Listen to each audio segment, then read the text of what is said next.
பல நேரங்கள்ல வாலிபர்களா இருக்கக்கூடிய தேவனுடைய ஊழியக்காரர்கள் கூட ஆண்டவருக்கு உண்மையா ஊழியம் செய்யாம அவங்க சோம்பேறிகளா இருக்கிறத நம்மளால பார்க்க முடியும். ஆனா வேதத்துல எலிசா தீர்க்கதரிசிய பத்தி பார்க்கும்போது அவர் மரணத்துக்கு ஏதுவான வியாதியா கிடக்குறாரு.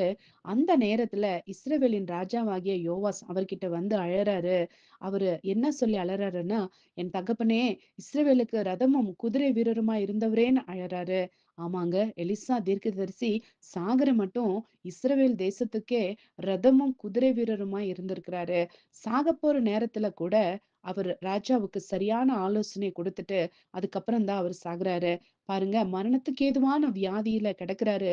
அப்படி இருக்கும்போது கூட ஆண்டவரோடு கூட இருக்கிற அவருடைய உறவுல எந்த ஒரு பிரச்சனையும் இல்ல.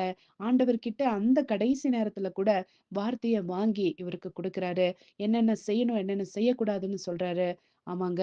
இன்னைக்கு ஆண்டவர் நமக்கு கூட நெறைய காரியங்கள செய்யணும்னு சொல்லி நம்ம வாழ்க்கையில நமக்கு சில ஊழியங்கள குடுத்திருக்கிறாரு.